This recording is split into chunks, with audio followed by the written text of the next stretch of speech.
Hello friends, I hope so. You are safe at your home and your family also.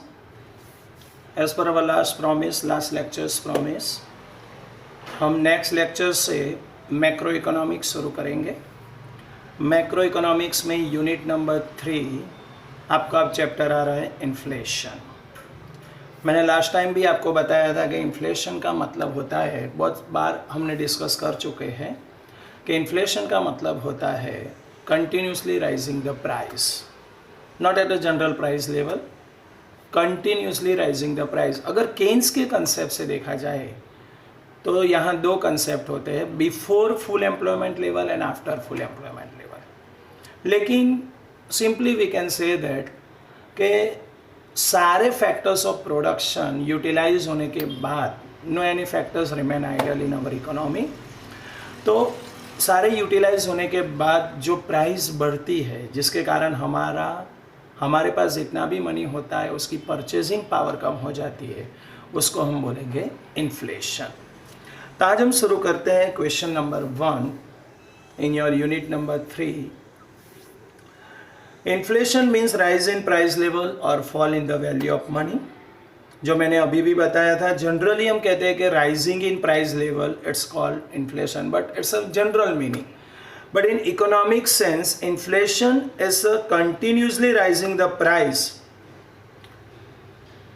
After full employment level, simply we can say that. अब हम Keynes की बात करें, पूरा concept Keynes ने discuss किया है, तो केन्स की बात करें तो इतना कह सकते हैं कि Keynes are distinguished two mainly ways for this inflation concept: before full employment level and after full employment level. Before full employment level will rise in price, output can be raised with the help of unemployed factor of production. यानी price level के साथ साथ income भी बढ़ती जाएगी, employment भी बढ़ता जाएगा, डिमांड भी बढ़ता जाएगा, आउटपुट भी बढ़ता जाएगा।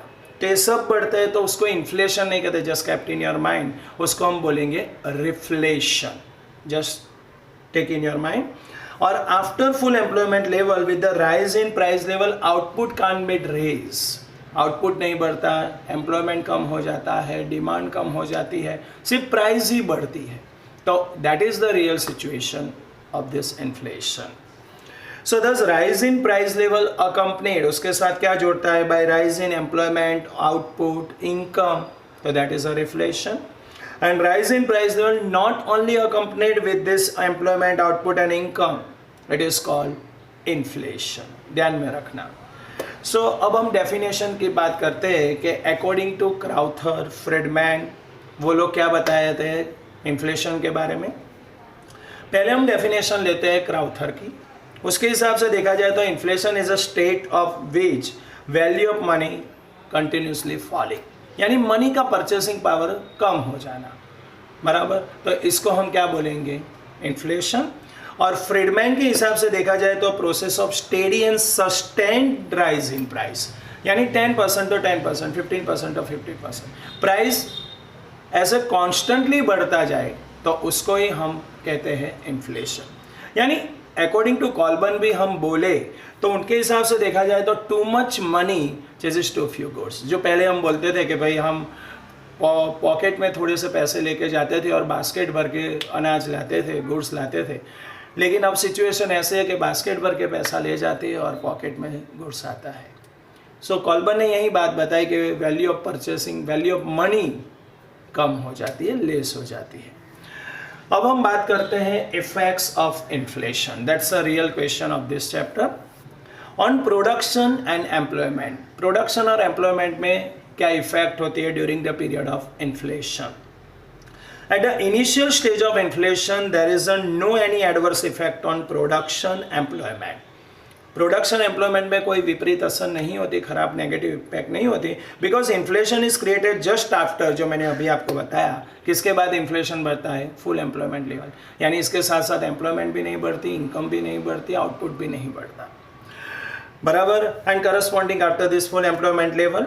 But if inflation is gone beyond certain level, लेकिन ये लेवल के बाद अगर इन्फ्लेशन बढ़ता जाए, so the adverse effect on production, income, employment would be started, and after that level production, employment, income start to fall due to this reason. In that first, what are the reason for this rise in fall in income, employment and demand? Income, employment and demand.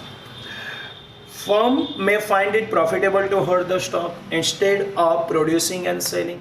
कोई भी firm ऐसा सोचेगी कि आज जो कम price पे हम बेच रहे हैं लेकिन वहीं स्टॉक कर देंगे, होल्ड कर देंगे, संग्रहखोरी कर देंगे तो फ्यूचर में हमें ज़्यादा प्राइस मिलेगी, तो इसीलिए होर्डिंग एक्टिविटी बढ़ जाएगी और फ्यूचर में बढ़ी हुई कीमतों पे वो बेचेंगे, यानी अभी तो स्कैरसिटी आ जाएगी, बराबर.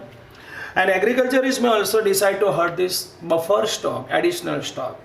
और जो एग्रीकल्चरिस्ट है, जो खेती करता है, वो भी यही सोचेगा कि भाई ये भी हम कम प्राइस पे क्यों बेचें, हम भी प्रॉफिट ज़्यादा लें, तो वो भी होर्डिंग करना शुरू कर देगा. And production activity are interrupted by frequent labour strike. और लेबर भी बार बार अपनी सैलरी वेजेस बढ़ाने की डिमांड करेंगे, कंपनी वो पूरी नहीं कर पाएंगे, स्ट्राइक होगा, प्रोडक्शन एक्टिविटी इंटरप्ट मतलब बीच में रुक जाएगी, बहुत सारी रुकावटें आएगी, तो प्रोडक्शन वैसे भी कम हो जाएगी. So thus after this stage output, employment, income would remain fall. On distributions of income के डिस्ट्रीब्यूशन में हमारे कंट्री में क्या इफेक्ट होती है from the different class of the people to the different class of the people. So on during inflation almost all prices rise. If all price rise by same extent, सभी कीमतें एक ही percentage level पे same level पे बढ़ती है तो there is a no net effect. जैसे आपकी इनकम 50% बढ़ती है और सामने प्रोडक्शन की गई सारी चीज़ें जो मार्केट में बेची जाती है उसकी प्राइस भी 50% बढ़ती है, so there is a no net effect. दोनों इक्विलिब्रियम में आ गए, बराबर, ये ध्यान में रखना. लेकिन प्रॉब्लम क्या है कि ये रियलिटी में देखने को नहीं मिलता. Unfortunately that's situation can't be seen in that our real market. So all price do not rise by same extent. जैसे कई बार होता है कि पेट्रोल की प्राइस बढ़ जाती है, डीजल की प्राइस बढ़ जाती है, पल्सेस की प्राइस बढ़ जाती है और वेजिटेबल सस्ते हो जाते हैं. ऐसा वाइज एंड वर्सा उल्टा भी हो सकता है. लेकिन सभी देश में बेची जाने वाली सारी चीज़ों की एक साथ प्राइस नहीं बढ़ती. So some groups of people get gain while other groups of people get loss. चलो हम पहले बात करते हैं स्टेप बाय स्टेप प्रोड्यूसर को क्या होगा. During inflation producers get gain due to following reason.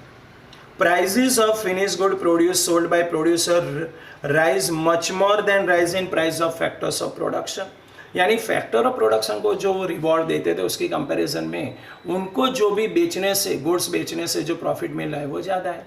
जब तक प्रॉफिट मिलता रहेगा वो बेचते रहेंगे. और there is a time gap between both this prices. Which are दे?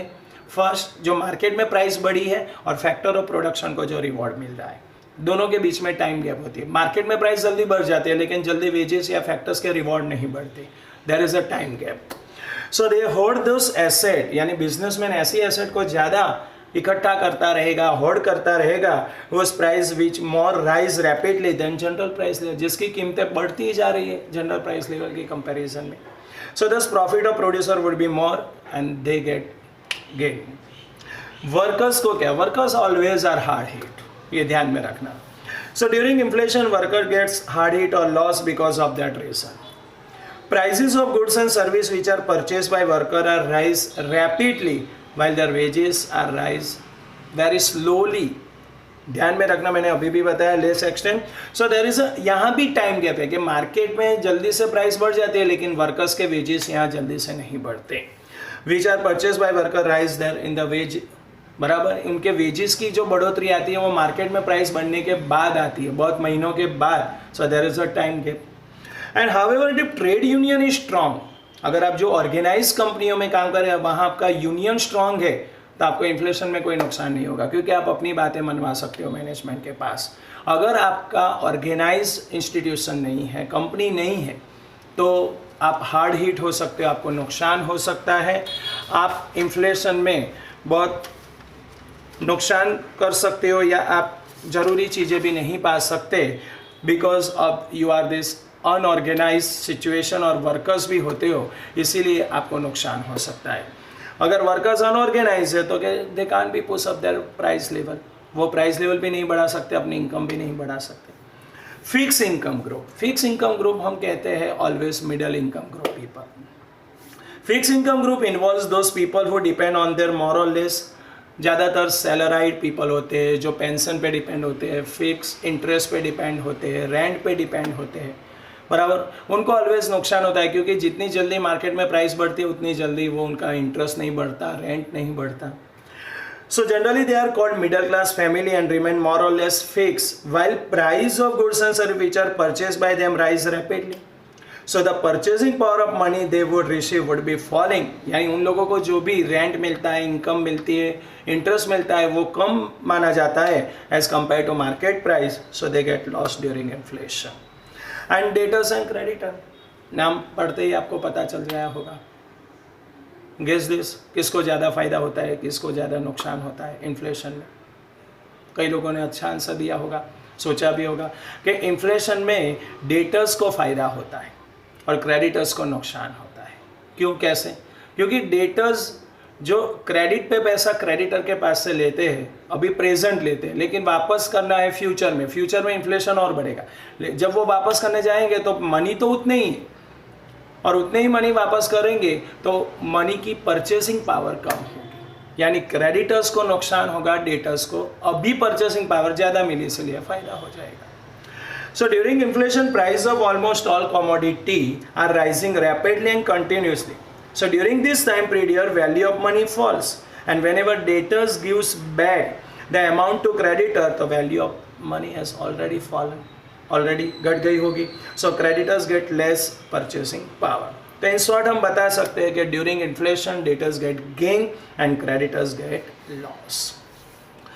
अब हम बात करते हैं लास्ट टॉपिक में another economic, social and political effect. Simple सी बात है, छोटे छोटे पॉइंट हैं. So during inflation income is shifted from one class of people to another class of people. यानी बिजनेसमैन के पास से वर्कर के पास जाएगा, फैक्टर्स के पास जाएगा, पैसे मार्केट में घूमते रहेंगे. So producers, agriculturist, traders get gain. Producer को फ़ायदा होगा, एग्रीकल्चरिस्ट को फ़ायदा होगा, लेकिन नुकसान किसे होगा? Middle income group of people, खास करके वर्कर्स को नुकसान होगा, मिडिल इनकम वालों को नुकसान होगा. Gulf of inequality income would be widen, मतलब there is a gap between rich and poor person are more widen. गरीबों और धनिकों की खाई और भी बढ़ती जाएगी. And poor becomes more poor, rich becomes more richer. So that's a main inequality problem जो ऑलवेज हमारे जैसे अंडर डेवलप कंट्री नहीं, डेवलप कंट्री का भी ज़्यादा रहा है, वो प्रॉब्लम और भी बढ़ता जाएगा. So if there is a hyper inflation, जो जर्मनी में आया था 1924 में आया था, hyper inflation, entire economic system would be destroyed and it will endanger every foundation of this economic system. यानी पूरी इकोनॉमिक सिस्टम को वो तबाह कर देगा.